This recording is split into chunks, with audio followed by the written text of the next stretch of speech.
Hi, good afternoon, good morning, good day, wherever you are listening to me from. Welcome to our webinar, Taming the Storm. And in this webinar, we're going to be looking at how can you, as a parent, support your adolescent child from turbulent behavior into triumphant behavior. One of the things that I found out is when a child is reported for being unruly or defiant, many times there are different ideas as to, okay, this is how we should deal with this particular behavior.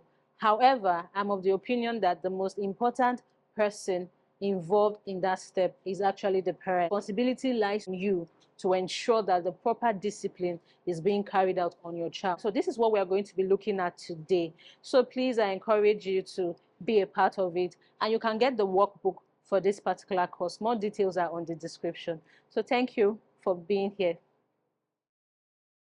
I'm going to start this course by sharing a message I received from one of my ex-teenagers. That's how I call the adults that I taught maybe in school or whatever. And so she sent me this message. She said, "Good evening, Auntie Joy. How are you doing? I hope you are well, family." So it was this line that made me laugh. She said, "This is very out of the blue, and I can imagine your surprise seeing this." Okay, so over the years, I've at different times thought back to how impactful you have been. You impacted so much knowledge about God and Christianity to us. And I can't imagine how different my life would be today if I didn't have the chance to hear those amazing messages and see firsthand your zeal for the things of God. It really changed a lot for me, and I'm forever grateful. Now, this message did really warm my heart. Why? Because this was somebody when I knew her as a teenager. I felt that everything I was saying was just falling on deaf ears, and it was like we were always at each other's throats. But somehow she did have a moment to reflect. Right now, when I see her on Instagram, when I see her in different places, I'm actually proud of how far she has come. There are some teachers, when you see a student that is maybe unruly or defiant, many times they say, "Oh, this one is naughty, this one is stubborn," and then they use labels like that. But one thing we as adults should never do is to label a child, because there are so many reasons why that particular child might be acting out. For those of you that do not know me, my name is Joy Deborah Essien, like I've said earlier, and I'm an adolescent coach with a specialty in emotional, behavioral transformation, and mental health. And over the years, I've worked actively with adolescents in different capacity. And one of the things that I've learned over the years is why they act the way they do. And that is why right now I'm changing my approach to work more with parents, because in time past I've worked majorly with the adolescents because I was not in synergy with the parents. So I do something where I am, and then they get back home, fight with their parents, and then they go back to square one. So I want us to consider this particular thought experiment. One of the things that challenges me is just being able to think through processes.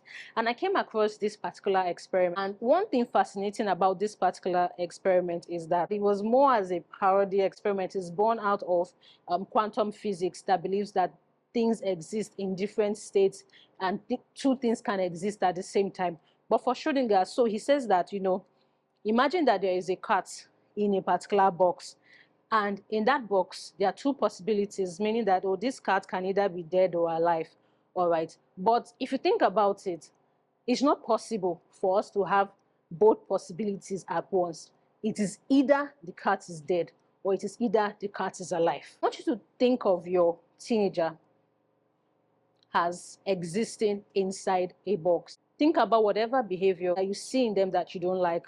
In your teen, there are different possibilities that can exist in their mind. There are different behaviors that they are capable of displaying. How you see that particular behavior and how you see the potential of that behavior will determine the outcome. I tell you that your teen's behavior can change. So I would just encourage you to stick with us till the very end.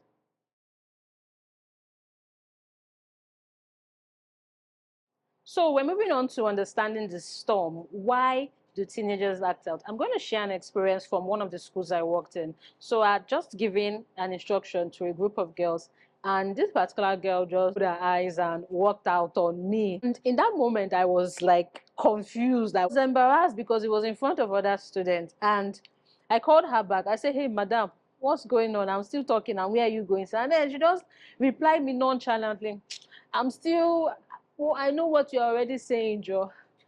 In fact, different things were going through my head. However, later, when I, yes, of course, I did address it and say, oh, don't do that. I did exchange words with her. However, later, she actually did slip a note under my door to say, oh, I'm sorry for this particular thing. I'm sorry I was feeling bad. I know that I should never have done it. You didn't deserve it. I was just not in a good mood. I was having menstrual pain. Because when you understand that your teen's behavior is not necessarily a target at you, it would help you to look at it and know how you can work with them, how you can overcome that challenge. So there's sometimes a behavior is not just a particular behavior, it's a response to an underlying behavior. For example, you might have a teenager that in class, after 10 minutes, you see them, they stand up or they start making jokes and everything. Some of them actually, not all of them, but there are just a few that have what we call ADHD, and that is, attention deficit and hyperactivity disorder. And why is it a problem? Is the fact that it is not a premeditated behavior. It is just an impulsive behavior. Act without thinking. The brain is reading it as, oh, tired, act out, tired, do this. It's more like a preoccupation with, oh, I cannot sit still. Okay, so it's troubling. When we say something is a disorder, that behavior means troubling. For somebody that actually has what we call OCD, every day you will hear different people say, I have OCD. For someone that has OCD, it's not about just being organized. If they do not do certain things according to a pattern, they begin to have things like, oh, their heart is beating fast, they're having sweating palm. They just have this preoccupation that they need to carry out that particular behavior. So many times it is not premeditated. It's not something that they plan to strategize and say, this is what I'm going to do. It just happens. All right. So it's not every child that maybe we see that is restless that may have an ADHD. And that's why it's important that when you receive a report as a parent, you want to find out, okay, why is this always the case? And it's not just only for one particular teacher, especially if you're seeing it that it happens across board. Okay, so it happens in a hostel, happens at home, happens in church, then you want to actually begin to ask a question. For some teachers, they go ahead to start punishing, but punishment does not always work. It won't work when you don't address the root cause. For some other child, it might just be their learning style, and that particular class they are in is not catering to their learning style. For example, for a child that we call a kinesthetic learner, they get bored when it's just only about talking. They want to be able to participate in the lesson by doing something. So that's why you might see them act not interested, and then a teacher can read that as, oh, he's rude.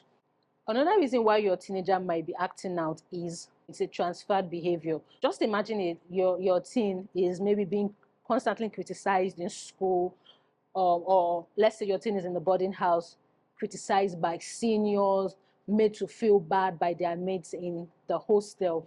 And then when they get to school, they have this sad disposition.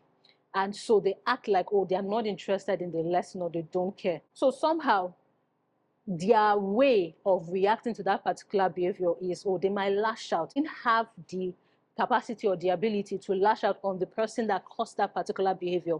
They might now transfer that aggression to someone else, and many times it might be you, the parent. It might even be their younger sibling. But it's not because they want to be mean. It's just because they are transferring that particular aggression to somebody that they have more power over. Another reason why your teenager might be acting out is because of their brain. We know that the adolescent stage is a stage of a lot of development happening, and beyond the hormonal changes that are happening, their brain is also developing. For us as adults, the part of us that helps us to think through our actions, that helps us to take decisions, that helps us to weigh consequences before we make a choice, is the prefrontal cortex, which is the front part of the brain that we see here. That part of the brain is responsible for higher reasoning. In an adolescent, that part of the brain is not fully formed. In fact, research will tell you that that part of the brain does not fully develop until 30 years. And that's why you can even have your child that is 25 still making some very funny, silly mistakes.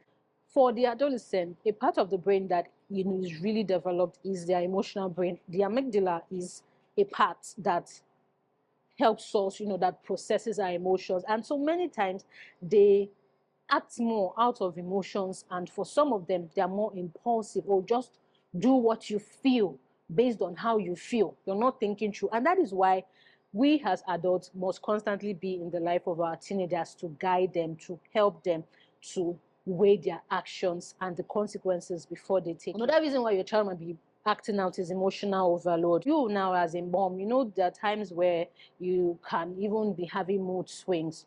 Your teen too has mood swings.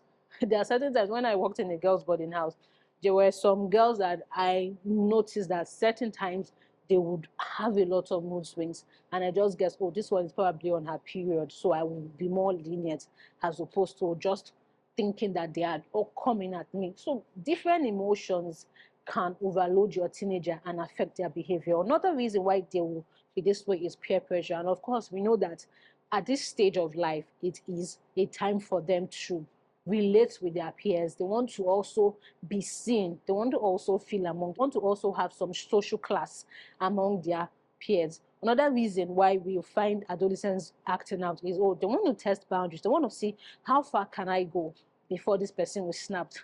I remember one of the schools I worked in, when I was just gisting with a group of girls, and they told me that, well, when you first came, we took a bet with each other, and we said that I can bet you in the next 3 weeks, this woman that is acting all nice and all that, she's going to shout and she's going to snap. Another person said, no, I don't think that she's going to be like that. And they said that, yes, however, that, I did snap at them after 2 weeks, because, for them, they felt that, oh, there's nobody that can just 100% ignore their attitude and all that. Those are the kind of boundaries your teenagers will want to test, just more out of curiosity. They just want to see, oh, what's going to happen? Like I said, part of the impulsivity of their actions. Oh, let's just see what's happening. Curiosity and all that. Another reason why your teen might be acting out is also this need for independence. We know that adolescence is a transition from childhood to adulthood. Yes, they want to be treated like mini adults. They want to, they want to be able to make their own decisions. They want to be responsible for their own decisions. They don't want their parents to be all up in their faces to say, do this, do that. They want to be able to understand, why am I doing it? I'm sure right now many of you have children or teenagers that question you, why? Why should I do it? Why must I do this? That's the stage. So it's not them being disrespectful. They're just trying to understand, well, I have a thinking brain, and you say I should be myself. So I should be able to ask questions as to why am I doing this particular thing. So some other reasons why your teenager might be acting out deals with, okay, they might have like insecurity issues, unresolved trauma, misinterpreted emotions, lack of parental connection. So when your teenager doesn't feel connected with you, they most likely might show it in their behavior. I've heard of cases where some teenagers deliberately actually did something in school so that their parents could be called. And for them, they said, well, I don't get to see my dad. My mom is always busy. I'm just looking for attention. So that can be another reason. There are several other reasons that we cannot exhaust today. In the next part, we're going to see, okay, how can we move from this chaotic behavior to building connection with them?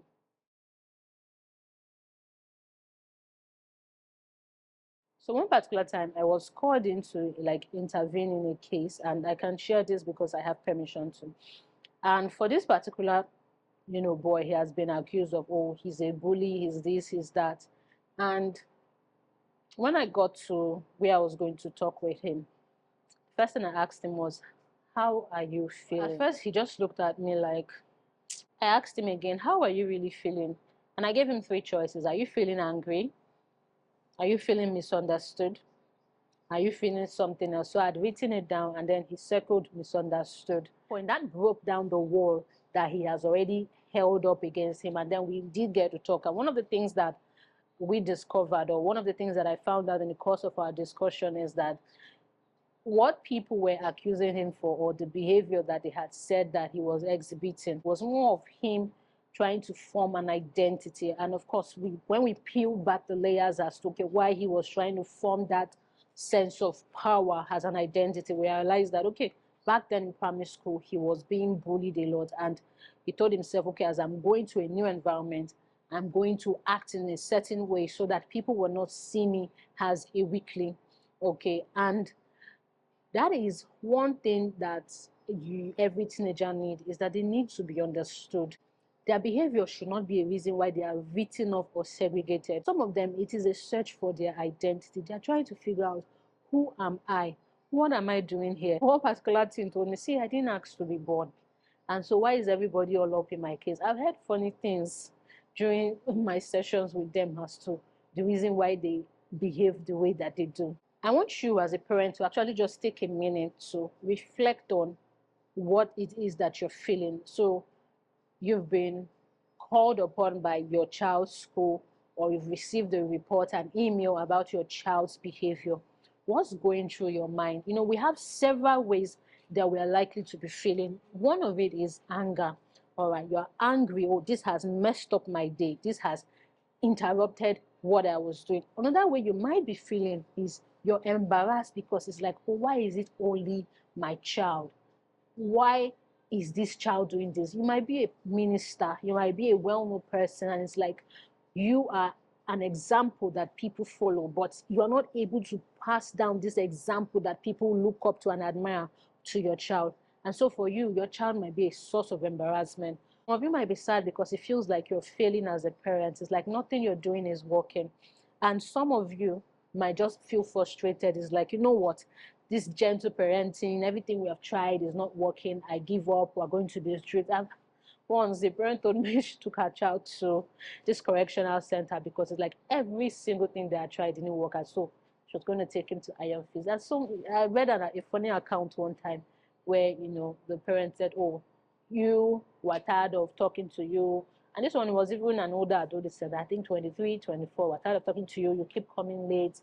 They locked her out that night, and unfortunately, that night it was on Twitter. It was on Twitter one time. Unfortunately, that night was when somebody, I don't know, I think maybe there was some group of boys that just drunk, or they just saw her. You know, it wasn't an estate, it was just these nice houses that all streets and others saw her. One just, you know, raped her, and you know, and somehow the girl died. So it was, you know, at the point where you just think that, oh, I'm fed up, I've given up, I'm not going to try this gentle parenting. You never can tell how bad that your decision to give up can be. So I would just encourage you. I know it can be a lot when you're doing your very best and not seeing the result, but please keep at it. Don't be discouraged. Keep doing what you're doing, and then we're here. We can work together. All right. Sometimes if you feel that you've done everything, but the thing is, you have done just everything that you know, not everything that is out there. There's so many other possibilities. There's so many other pathways that we can explore that can help your child. We feel this way, it's more about us than our teen. But if you're going to help your child, and if you're going to just move from the chaos that this behavior brings to a deeper connection with your child, then you actually need to separate yourself from their actions. You need to see the behavior for what it is, a behavior. It is not, you know, it is not an extension of your child's identity. It is just a behavior. It should not change the perception and the desires and the, you know, the dreams that you have about your child, because that behavior does not actually define your child. Don't allow it define your child. All right, don't allow it be about you.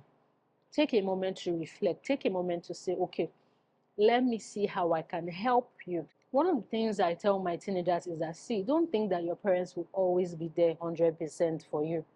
Soon you're going to grow up. You're not going to be a teenager forever. You're going to be in your 30s. You're going to be in your 40s. Do you think that your parents will still be there to clean up your mess? Yeah, some of them might still be, but you don't know. What if they die in the process? You never can tell. That's the reality that some of them are not even thinking about. So at that moment, many of them have not thought about it. And then that sense of responsibility begins to dawn on them that, see, you get to a point where people will no longer excuse the behaviors that you do. That is one of the things that we need to help them see. You know, that you're in what we call a training stage. We can excuse the things that you do. This is like a friendly match, a football match. we're not recording the scores. But when you get to knockout stage of the match, many people will not be forgiving. They are going to say, oh, there are things you should have learned in your adolescent stage. You can't be repeating those things as an adult. And those are things, those are pictures we need to continually paint to our teenager. The reality of what their actions can be if they do not work with you to stop that particular behavior. How then can we turn from chaos to connection? The first thing that you need to really do is to listen without actually judging them. Now, when you listen, it doesn't mean that you're going to agree with your teen. It means that you shut out every other thing that you probably had as a reason as to why they might have acted out the way they did, and listen to what they will say to you. Many times when you listen, you would also hear some of the things that they are not saying as well. So listening doesn't mean agreeing. It means giving your teens the space to express themselves without fear of being shut down. And you might actually be surprised at what they will reveal when they realize that they can talk to you. There are sometimes that, some teenagers will tell me, well, I don't think I can explain to my mom. She already has her own idea. So what's the point of me even trying? All right. Another thing that you just need to do is, in this moment, how can I really connect with them? Brown says that connection is why we are here, and it gives purpose and meaning to our lives. How can you connect with your teen? How can you make them see what you are saying? This is not the time where you should isolate your teen, be angry with them, but this is a time where you extend a hand of friendship, take them out, Don't focus on that particular behavior. Don't let all your interactions with them be only about that behavior. We're still going to come to discipline, all right? But at this point, you want to let them know that, see, you've made a mistake. You've done something that maybe is inappropriate, but I'm not throwing you away. You would always be my child. You would always be my child, irrespective of the situation. I do not like the behavior. I do not condone the behavior. However, you are still my child, and I'm committed to walking you through this process. So the third thing that you can do is to suspend personal biases and see your teenager as an individual. All right, suspend what you have thought about. See, your teen is not a mini you. Can even be a top coach, a character coach, and then your teen is the one that was reported, oh, he was caught touching a girl behind the school block. Oh, she was caught doing this. Yes, we know the kind of reports we hear about some secondary school students. But just know that, see, separate yourself from that. It's not about you. Your teen is acting on their own volition. It's not you, all right? They are just an individual, and then they are trying to find their path. When you are able to separate it, you make it less about you and about that particular situation. Connection doesn't mean letting go of boundaries or accountability. The goal isn't to be hands-off or permissive. So basically, in the next slide, we're going to explore the difference between discipline and punishment, because every behavior has consequences, but how we approach it and how we address this particular situation, how we address this stage of hearing about the behavior and addressing the behavior will determine if your child is actually going to emerge victorious or if your child will actually become a villain. Because there are some teens, when they get involved in certain behaviors, people begin to ask and question, oh, what happened? Why is it that, okay, the punishments we did is like this person has gotten worse? It's not because that person chose to get worse. It's because of the approach and how that behavior was dealt with. So please stay with me as we go on this course. It's still Taming the Storm. So welcome back. We're still on Taming the Storm, helping your child move from turbulence to triumph. And in this part, we're going to look at how can we move from just mere punishment to discipline. Times when a child acts out or is unruly, you give a punishment or kneel down, you take away privileges. But eventually, it's like they do something worse or it's not solving the particular situation. So the question is, why is it that it's not working? One of the things we're going to do is to see the difference between punishment and discipline. Okay, are we just trying to inflict pain, or are we actually patient enough to help that child come to understand their behavior? I told my teen sister, there's a time that she'll come back late. Right now, she stays with me, and the age difference between us is about 17 years. And I said to her, I said, see, young lady, the reason why I have put this particular time for you to come home, it is so that in case of an emergency, I need to know how fast I need to spring up to look for you, because that might make a huge difference in if I find you. If something happens and you were supposed to have come home and you didn't come home, I need to know, okay, is it an emergency, or is it just you being your normal self of just, oh, gisting with your friends and all that? Because there are boundaries, and your teens need to understand the reasons why those boundaries exist. There are many young people that feel that, oh, their parents just gives through without understanding, and just because they want to control them. And then we have seen the reasons why your teen might be acting out. So there needs to be proper understanding as to why is these things in place. Rules are there for our own safety.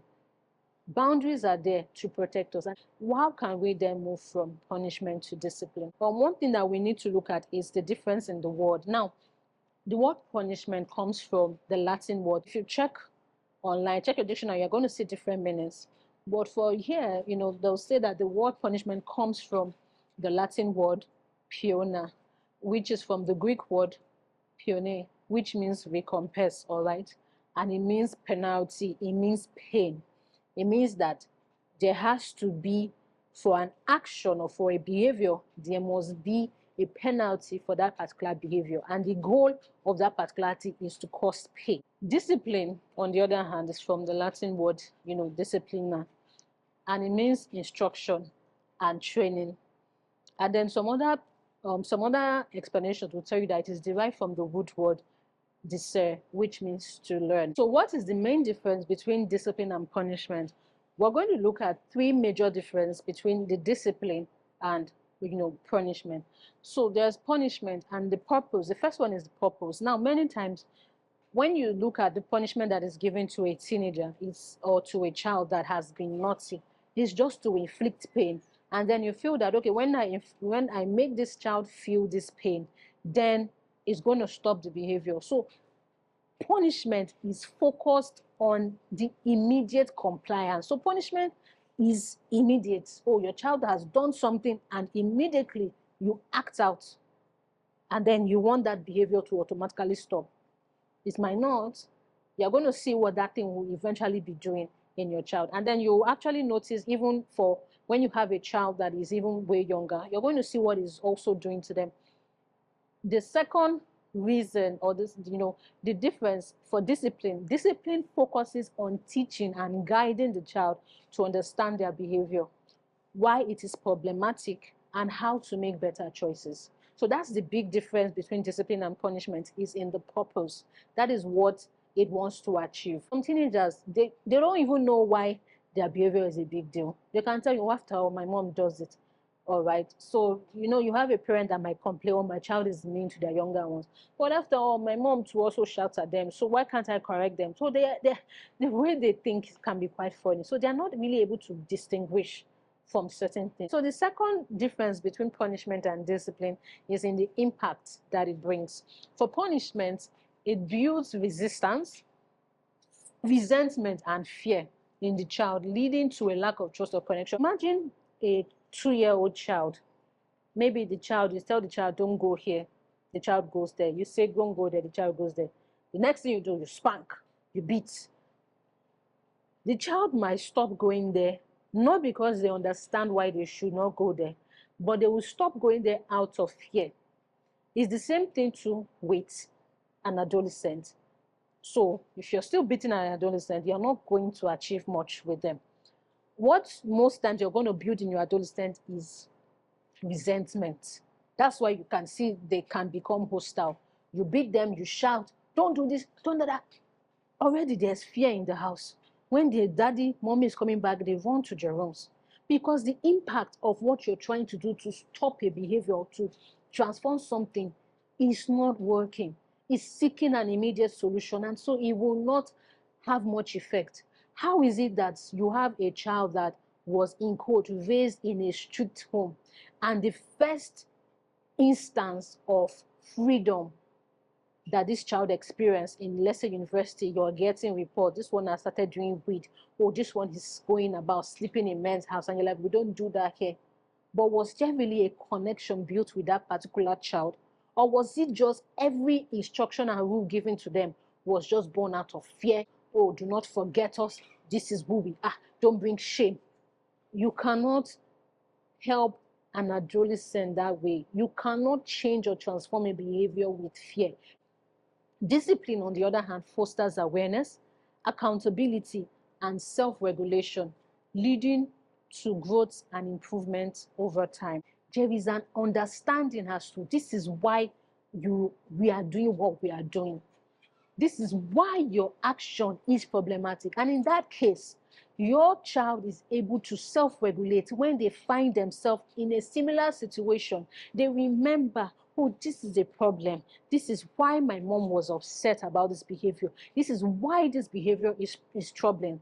And so this is what I can do in time to come. The third difference between discipline and punishment is in the process. How is it carried out? So for punishment is often reactive, addressing the behavior after it has occurred without considering underlying causes or future guidance. So many times in class, oh, this child makes me punish immediately.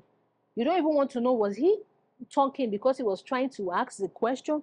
Was he confused? Was he, what was the reason? Punishment is immediate, is a reaction. It's just like, think of when you have your soda and you shake it. Immediately you shake it, you get a reaction. Discipline is proactive and reflective, addressing the root cause of the behavior, its consequence, and a plan for correction. So discipline is proactive, all right, and it's reflective. So you are helping the child to reflect on that particular situation. And then you are now also, as the parent, what could have been the underlying reason why my child is acting this way? Is it an emotional problem? Is it a behavioral problem? That's okay. We need time to solve. Many times, some parents are looking for magic. Your child has been reported for this, and you want instant result. It's not going to work. One of the things I tell my parents, I say, see, for this thing to work, it's going to be 50-50, or we all have to work together. And so we're going to see what are some of the elements of discipline. For me, there are a lot of elements, but these are the 5 that I've come up with. Awareness. The person being disciplined must be aware. They must understand why their behavior is an issue. And this involves helping them to see the impact on themselves and others. So they need to understand why it is a problem. Consistency is the next one. Now, discipline is not a one-time thing. It requires regular reinforcement. There's a theory of reinforcement, meaning that you have spoken to this person today is not automatic they will hear you. Remember what we said about the adolescent brain. It is not developed in such a way that they remember cause and effect all the time. They must be constantly guided by an adult, by a wise person. And that's why consistency in your discipline is important. It's not a one-time act. It is regular reinforcement. So you would help them to see things over and over again. If it would take 12 weeks, you do it. When I'm dealing with a behavioral problem, I'm not in a hurry. Something that is behavioral, that is rooted in the brain and patterns that have formed. It takes we're looking at least 30 days for a behavioral transformation to change. How long does it take to form a habit? Some research will tell you that it takes 60 days. Some will say it takes 90 days for a new habit to have been formed. It's the same thing we're trying to do when we're trying to work on a problematic behavior, is that we're trying to change one habit to another. Because you do not work on a behavior in isolation. You replace a behavior with another behavior. And that is why consistency is one of the most important elements when it comes to your discipline. Because if it's just one-off, you are looking for magic. And so when parents come to me, they tell me, oh, this is what my child has done. And I look at it based on the intensity, based on the root cause. I consider a lot of things before I now come up with an intervention plan. For some of them, I tell them the minimum I'm going to work with your child is 12 weeks because of the fact that this behavior is deep-seated. It's something that has been there since their primary school. It's something that should have been dealt with a long time ago. And so I'm not going to work magic. Many times I'm not in a hurry. If they're not ready to go through the process, because it's going to be frustrating for me as a professional to put in the work, and then you as a parent, you're not ready to commit to the process. You only have a limited time with them, but they're coming back to your house. They're going to stay with you. They're the ones sleeping with you. And so there's things that you have to reinforce as the parent. It's not about labeling or shouting at them. It's about helping them to understand.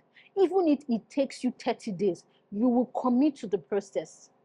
So there is a process that you're going to work with and say, okay, for the next 30 days, I'm not going to label, I'm not going to judge, I'm not going to insult, because you need to understand that your words, the words you speak to that child in that moment is powerful. It's not just only powerful, but it's transformational.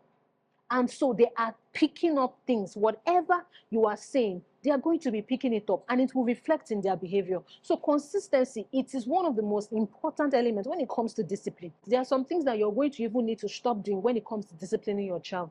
The next one is empathy. Effective discipline involves understanding the child's perspective and emotional states. It communicates care. Like I said, you're not throwing this child away. You don't throw the baby and the bathwater. You're not throwing the child away. You will let them know you are still my child. I gave birth to you. I still love you. I wanted you. The same way I saw you when I heard about your birth. You know, if it was a child you were expecting, it's the same way I'm still always going to look at you. Nothing has changed in my eyes. I don't like this behavior. I detest the behavior. But I know that in there is somebody that has the potential to be far greater and better than what you are doing now. I can tell you stories and accounts of some children that just because of how their parents still related to them, still loved them, even if it was difficult, but it helped them. It's almost the same thing too with the message I got from my teens. That is one of the things that has helped me to keep in touch with some of my adolescents back then in school, you know. But I was not looking at them as an individual nasty. It was more of the behavior, nasty behavior, unruly behavior. But one of the things I just said in my mind, I said, see, I'm here because I know what it was like to be a teenager, to also have issues, to struggle, and have nobody believe in me. So also, I'm going to believe in this particular person. The next thing is accountability. Now, as you are instilling discipline in your child, you also want to get them to be able to take responsibility for their actions and understand that choices have consequences, whether good or bad. So the more consistent you are in your discipline, the more they're able to be accountable for their actions. So when you send them on an errand or you ask them to do something, then you ask them, okay, what is something that is likely to happen? Why do you think that this rule is there? Why do you think I have said this? Is it because I don't love you? I want you to look at, so when you're having discussions and when you're building connections with them, you can look as case studies as to. It's not to put fear in them, but to have proper discussion whereby they come up with the realizations themselves. That's how to have an effective connection with your child when as regards to working on that particular behavior. And then the next one is guidance. Discipline includes teaching new skills or strategies to replace undesirable behaviors. So instead of lashing out, a teen could learn to express frustration through words or seek help. This is where you now begin to share strategy with them. One of the things that I teach my teenagers in my emotional regulation program is to HOT. So the HOT model is for them to stop and think, why am I maybe acting out? Or for those that maybe have issues with anger, for those that have different issues that makes them act out. So HOT, am I acting out because I'm hungry? Am I acting out because I'm angry? And what is making me angry? Am I acting out because I'm lonely? Am I withdrawn? Am I like this because I'm lonely? Or am I like this because I'm tired? Because many times when a person displays a behavior, it is rarely a behavior that is in isolation. There is usually an underlying cause for that particular behavior. And so they need to know, okay, if this is a reason why this behavior is there, then this is what I can do. So at that moment, there's a template that I walk them through, and I think it's something that you should get your child to sign up for, the emotional regulation class. We're going to have one in the next holiday. That is this term's holiday, or whenever there's an holiday. So you can just always follow our page, the Teenage White Hat, to find out more information. And so one of the things that we do in that class is, okay, they're thinking back to their actions, and they're peeling back the time before they got there. So it's something that they get to the point where even if you are not there, they are able to self-regulate, because that should be the goal of every discipline. If your discipline is only, oh, when you are there, then they listen to you, then you have not done the work. The goal of discipline is to get them to a point where they by themselves become fully accountable for their actions. Now, what are the things that you shouldn't do during this challenging time? Tell parents, don't allow a teacher or your school to tell you your child is this, your child is stubborn, or he's a liar. He tells lies is different from somebody is a liar. A person can be telling lies because of the fear that comes with what might happen from saying the truth. It does not make it their identity. When you call a person a liar, it means that even if nothing is, it means that that thing is embedded in their identity, and that is not what you want to teach. So separate that behavior from your child's identity. Do not label. Do not allow anybody to label. In fact, one of the first things I usually just tell parents is, you don't need to go and start talking to everybody. Oh, you go and call this uncle, you call this pastor, you call this one. Different people are going to tell you different things. Funny things that have no scientific backing. Not let me even leave science. Funny things that have no backing as or evidence as to being able to transform the behavior. And so because you're running from different places trying to seek a solution, you are likely to just do things that can be detrimental to your child in the long run. I can tell stories of things that parents have thought they were doing to help their child. Oh, you sent your child to this person to help, but eventually that person ended up introducing trauma, ended up making the situation worse. There are cases like that. So be calm. Don't label your child, all right? Don't punish without hearing their side of the story. Do you have a vision about the child that you have? You have your own idea about what this child is going to become. Do not allow anyone dent that image. Don't punish without hearing their own sides of the story. You know, my mentor, Coach Praise Forward, has this very sound analogy as to, you'll never punish a child. And I think one of the courses I would even recommend for you as a parent to take is out of the box parenting. I think every parent should take that course because it's an eye-opener and it helps you to really understand your child and it will improve your parenting game. So it's a course that you should take, out of the box parenting. And one of the things he said there is that you never beat a child when you are angry, because your emotions might lead you to harm them physically. There's a whole list of them and I cannot list them all here, but I'm going to put, it will be in the guidebook and he will be properly referenced, but he explained a lot of that in his course, out of the box parenting. So you want to check that out. Also, don't take an action when you're angry. Many times when you're angry, your action can lead you to something that you regret. Because, for example, you hear something, how can you do this? How can you look at your teacher? Immediately you slap. As you slap, you can. I've had parents that have damaged their children. There's a research I was reading. It's one of the most traumatizing research I've read about parents that have killed their children in the moment of anger. So you want to be careful as a parent. Don't react when you are angry. Also, don't compare. There's no need to compare. You don't tell maybe your first child, why are you like this? You know, one time I was supervising prep for one of the schools I worked with, and this child wasn't really reading. I said, well, what's going on? I said, well, I'm just tired at this point. My mom says that every time she's always comparing me to my younger one, and I'm under pressure. So it's like nothing I do is ever good enough. So I'm just going to leave it. You don't want your child to come to that realization that nothing they do is good enough. So don't compare them. All right. And also, don't ignore progress. Don't ignore progress. Many times, what we're looking for the big change. But we forget that change is progressional. Change is progressional. And in that moment, you need to be able to celebrate small wins. So your child might have been doing something before. Let's say they were spending 5 hours on social media. Now they've reduced it to like 3 hours. That is progress that should be celebrated. All right, that is progress that should be celebrated. So don't ignore just the little things that they're doing. And don't always go back to reminding them of, oh, this is how you do it. When we do that, it makes everything that they are working on or doing be of no effect. Lots that we can talk about in this course, but get more information from our guidebook, Taming the Storm, and it has more exercises. It has more details as to some strategies that you can do. It explains some behaviors that might be happening, some strategies that you can do for your particular children in different situations. Also, one of the things that I would be working with parents for this year is the BEAM Academy. And here we're going to be focusing on the behavioral, empowerment, alignment, and mastery. And what is the BEAM Academy about? It's a specialized coaching program designed to transform the adolescent's behavior in a positive and empowering way.